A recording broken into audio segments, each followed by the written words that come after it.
আসসালামু আলাইকুম। সবাইকে শুভেচ্ছা, স্বাগতম। যে যেখানে বসে আমার এই ভিডিওটি দেখছেন বা কথা শুনছেন, অবশ্যই সবাইকে আমার চিরকৃতজ্ঞতা এবং অভিনন্দন।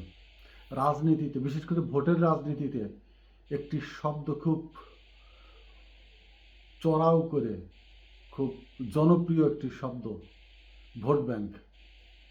যখন আওয়ামী লীগের প্রাসঙ্গিক নিয়ে কথা বলা হয়, বলে আওয়ামী লীগের ভোট ব্যাংক। যখন বিএনপির প্রসঙ্গ আসে, তখন বলে বিএনপির ভোট ব্যাংক। মূলত এর বাইরে বড় একটি জনগোষ্ঠী থেকে যায় অদৃশ্য ভোট ব্যাংক হিসাবে, যারা কারোর দলে নয়, ধার ধারে না, কোনো ব্যক্তি পূজারি করে না, কোনো দলও নয়, কোনো কিছু নয়। এরা নিরাপদ চায়, নিরাপত্তা চায়। সেই ধরনের একটি বড় জনগোষ্ঠীর সন্ধান দেব, অর্থাৎ ভোটারের সন্ধান নিয়ে আমি কিছুক্ষণ কথা বলবো। গতকাল শুক্রবার সকালে আমার এলাকার বর্তমান বিএনপির থেকে মনোনীত ধানের শীষের প্রার্থী, তিনি একটি শোডাউন করেছেন। শোডাউনটা কাদের নিয়ে? ইজি বাইক চালকদের নিয়ে। এখন ইজি বাইক চালকদের নিয়ে যখন শোডাউন, তখন তুই ইজি বাইক নিয়েই যেতে হবে। এই জন্যই ইজি বাইক শোডাউন হয়ে গেছে। ইজি বাইক শোডাউনটা কি? যারা পৌরসভার ভিতরে লাইসেন্সধারী হোক বা গ্রাম অঞ্চলের যে যেখানকারই হোক, তাদের সংগঠন আছে, সংগঠনের নেতাকে আদেশ দেওয়া হয়েছে, কড়া ভাষায় নির্দেশ দেওয়া হয়েছে, 100% ইজি বাইক নেতার শোরুমে হাজির হবে। বিনিময়ে কী দেওয়া হবে সেটা আমি প্রকাশ্যে বলছি না, না দিলে তো কেউ আসবে না, অবশ্যই দিতে হবে। অতএব পুরা জনগণের যানবাহনের সময়কে স্থগিত করে দিয়ে, পুরা রোগী বলেন, শিশু, বৃদ্ধ, বাজারে, যে যেখানেই যাক না কেন, সমস্ত কাজকর্ম স্থগিত করে দিয়ে সমস্ত ইজি বাইক তার শোডাউনে উপস্থিত করা হয়েছে, হাজির করা হয়েছে। আমি কৌতূহল মানুষ, কৌতুক খুঁজে বেড়াই। আমি কিছুটা দূর থেকে ফলো করলাম, খেয়াল করার পরে আমি যা পেলাম আমার অবজারভেশনে, তা নিয়ে আমি কয়েকজনের সাথে কথা বললাম যে তোমরা এখানে কেন, কী জন্য এসেছো। তিনি বললেন যে ঘন্টা খানেক সময়ের জন্য এত টাকা করে দেওয়া হবে, ইজি বাইক যেহেতু শোডাউন, তাই ইজি বাইক নিয়ে এসেছি। কিন্তু ইজি বাইক তো একা চলতে পারে না, তাই এর ভিতরে, ইজি বাইকের ভিতরে আমরাও আছি। মানুষ শুধু বাইরে থেকে ইজি বাইক দেখবে যে সমস্ত ইজি বাইকই তার সমর্থনে শোডাউনে আছে, ভিতরে কারা আছে সেটা মানুষ খুঁজবে না, দেখবে না। বা তারা যে ভিডিও করছে, ইজি বাইকেরই ভিডিও করছে, আমাদের দেখছেন। অর্থাৎ যারা ওখানে গিয়েছিলেন 50+ লোক সেই প্রার্থীর সমর্থন করে না, ভোটও দেবে না, এবং তার এই শোডাউনে আসতেও সম্মত নয়।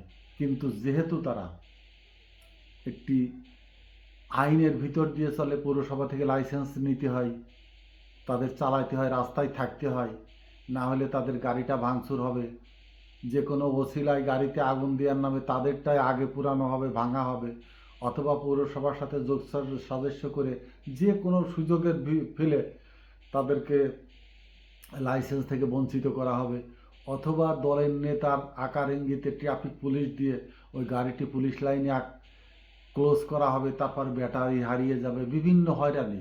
এগুলো রাজনীতির নিয়ম মাফিক হয়রানি, এগুলো জনগণের ধরার মতো আর কোনো জায়গা নাই। সুন্দর কায়দায় শৃঙ্খলার সাথেই জনগণকে নাজেহাল করার যত আয়োজন বাংলাদেশের রাজনীতির ভিতরে সুন্দর কায়দায় গেঁথে দেওয়া আছে। এই আমি একটি জায়গায়, যে ইজি বাইক চালক, এর বাইরে বড় একটি ভোট কেন্দ্র, সেইগুলো কোথায়? এক নম্বর হলো কাঁচা তরি তরকারি বা কাঁচামালের আড়তের বড় ধরনের একটি সমাগম ঘটে সকালে।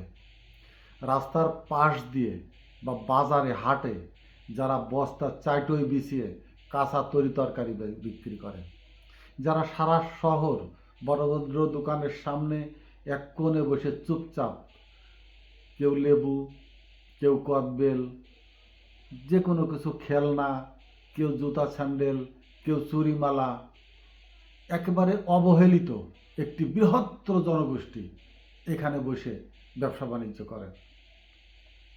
দেখবেন দুধের হাটা চুপচাপ কিছু নিরীহ মানুষ দুধ নিয়ে বসে থাকে, তাদের পাশে কিছু মানুষ পাকা কলা ঝুপড়িতে করে নিয়ে বসে থাকে, তাদের পাশে কিছু মানুষ নিজের ক্ষেতের থেকে তরি তরকারি নিয়ে এসে এই বাজারে বা হাটে বিক্রি করতে আসে, দুধ বিক্রি করতে আসে। আপনি যান মাছের বাজারে, মাঝিরা যারা মাছ ব্যবসা করে, মাঝিরা বাইরে মাছের ব্যবসা করে, মাংসের বাজারে যারা মাংস ব্যবহার করে, শহরভিত্তিক যে কাঁচা তরকারির বাজারগুলো সেইগুলোতে, এর পরেই আসবো ছোট মানের মুদি ব্যবসায়ীরা। ছোট মানের অর্থাৎ যারা 1-1.5 লাখ টাকার ভিতরে ছোট্ট চিকন একটি দোকান নিয়ে মুদি মাল নিয়ে বসে আছে, রাস্তার পিছনে ঝুপড়ি ঘর করে মৌসুমি কাপড় বিক্রি করে, মোজা বিক্রি করে, যে মৌসুমে যেটা আসে সেইগুলো নিয়ে রাস্তার পাশ দিয়ে বসে থাকে, অথবা ছোট ছোট ছোট ঝুপড়ি টিনির ঘর ভাড়া নিয়ে ব্যবসা করে। বাংলাদেশের বড় একটি অংশ এই জায়গাটা দখল করে আছে।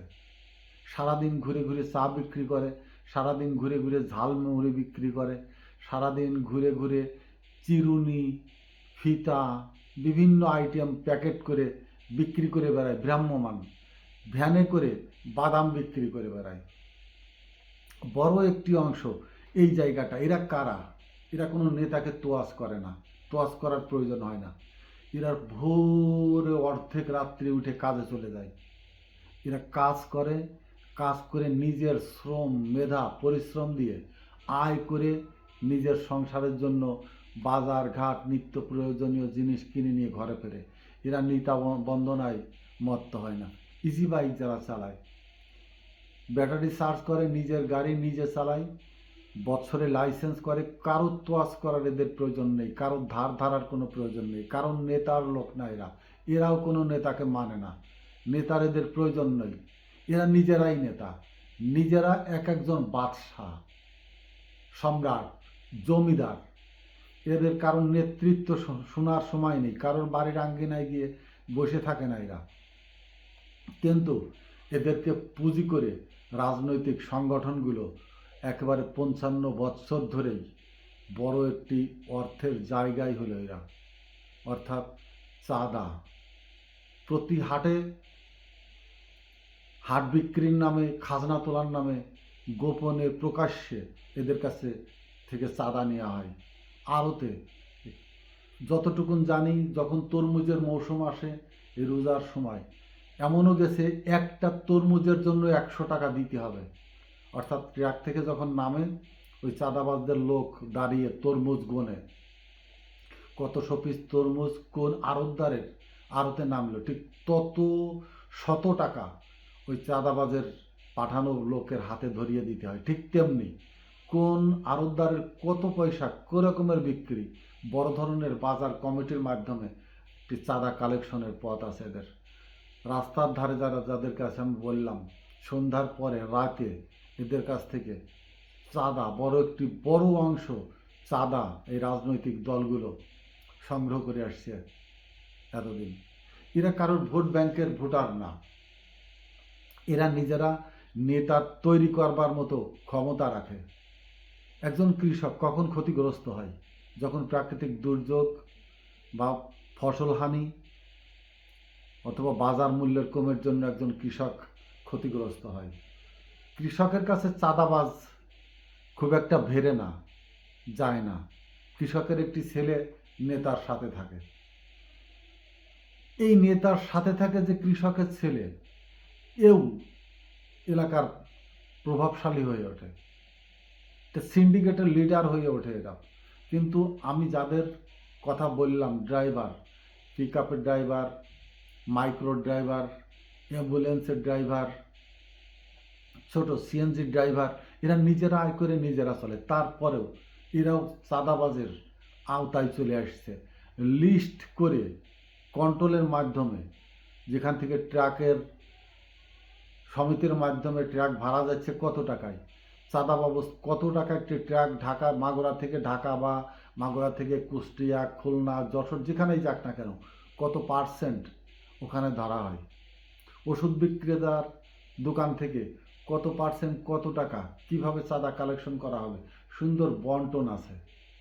এই যে জায়গাগুলো, চাঁদার জায়গাগুলো, এরা চাঁদাও নিতে চায়, ভোটও নিতে চায় তাদের কাছ থেকে। কিন্তু যারা চাঁদা দিচ্ছে, যারা নিজেরা আয়ের থেকে ক্ষতিগ্রস্ত হচ্ছে, তারা কেন ভোট দেবে? তাদেরকে কেন বলেন আপনারা অমুক দলের ভোট ব্যাংক, অমুক দলের ভোট ব্যাংক? কারোর দলেরই এই ভোট ব্যাংক না। আমি যে সময় এই ভিডিওটি করছি সে সময় এই উন্মুক্ত জনতা, উন্মুক্ত ভোটাররা বড় একটি ভোট ব্যাংক নিজেরা নিজেদের ভিতরে, গাঁথনির ভিতরে, মালার ভিতরে সুন্দর করে সাজিয়ে অপেক্ষা করছে। কাদের জন্য? যাদেরকে তারা চাঁদা দিয়ে আসছে, যারা তাদের কাছ থেকে গলা টিপে চাঁদা নিয়েছে তাদের জন্য নয়। চাঁদা ছাড়া দরদ নিয়ে, দরদি হয়ে, প্রকৃতপক্ষে মানবপ্রেমিক হয়ে যারা নিজেদেরকে উপস্থাপন করতে পেরেছে, উদাহরণ সৃষ্টি করতে পেরেছে, তাদের অপেক্ষায় আছে। বুঝে দেখুন কাদের অপেক্ষায় আছে। দাঁড়িপাল্লা না ধানের শীষ? ধানের শীষ তো নয়। ধানের শীষ নিজেদেরকে যেভাবে উপস্থাপন করেছে, একেবারে নিকৃষ্ট মানের আর একটি আওয়ামী লীগের চরিত্র। এই যে নিম্নবিত্ত, নিম্ন মধ্যবিত্ত, ক্ষুদ্র ব্যবসায়ী, তৃণমূল ব্যবসায়ী, ভ্রাম্যমান যাদের ইনকাম সোর্স, তাদের কাদের উপরে কারা পা দিয়ে, পা চেপে ধরে অর্থ উপার্জন করে নিজেরা নেতা সেজে বসে আছেন। এবার অন্তত এই মানুষগুলো সজাগ হয়েছেন, তারা অবশ্যই ভোটের অপেক্ষায় আছে এবং তাদের এই বড় একটি ভোট ব্যাংক সম্ভবত দাঁড়িপাল্লার অপেক্ষায়। বিএনপি অত্যন্ত অহংকারী একটি রাজনৈতিক সংগঠন এবং এই অহংকারী সংগঠনের নেতারা আরও চরম অহংকারী। এরা এতটা অহং নিয়ে চলে, এতটা আত্মমর্যাদা বোধ নিয়ে চলে যে আমি যাদের কথা বললাম এদেরকে মানুষ বলে তোয়াজ করে না, মানুষ বলে গণ্যই করে না। এতটা নিম্ন এদেরকে ভাবে, মনে করে যে এরা তাদের পায়ে পৃষ্ঠে দেওয়ার মতো তৃণমূল বা ঘাস যেন, এরকমই তারা মনে করে। এদের কাছে নেতারা কখনো যায় না, এদের কাছে ভোট চাইতে লজ্জা পায়, বলতে লজ্জা পায়, তাদের হাতে হাত মেলাইতে লজ্জা পায়, দ্বিধাগ্রস্ত হয়ে পড়ে বিএনপির নেতারা, সব সম্মানিত, শিক্ষিত এবং নেতা, মর্যাদাবান নেতা। কিন্তু জামাত সেখানে নির্দ্বিধায়, নিঃসংকোচে বুক মিলিয়ে দিয়েছে, বুক বিলিয়ে দিয়েছে তাদের জন্য, হাত বাড়িয়ে দিয়েছে, তাদের মান মর্যাদা সেই তৃণমূল সাধারণ মানুষের সাথে বন্টন করে নিয়েছে। এই জায়গাতে এনসিপির একটি বড় মাঠ ছিল, খেলার মাঠ, কিন্তু এনসিপিটা একেবারে একটি বেত ফলের মতো একেবারে একটু গচ্ছিত হয়ে আছে। তারা যে কয়জন নেতা কেন্দ্রেই, তাদের আবহ, চলাফেরা, কার্যক্রম, কথাবার্তা একেবারে কেন্দ্রভিত্তিক। তৃণমূলে তাদের প্রতিনিধিত্ব এখনও আমার চোখে পড়ে না তেমন একটা, যার জন্য এবার খেলারাম খেলে যাবে জামাত ইসলাম। বিএনপি শুধু দাঁড়িয়ে দেখবে তার সামনে থেকে চেয়ারটি কিভাবে আর একজন সাধারণ দর্শক টেনে নিয়ে তার পাশে বসে পড়ল। আসসালামু আলাইকুম।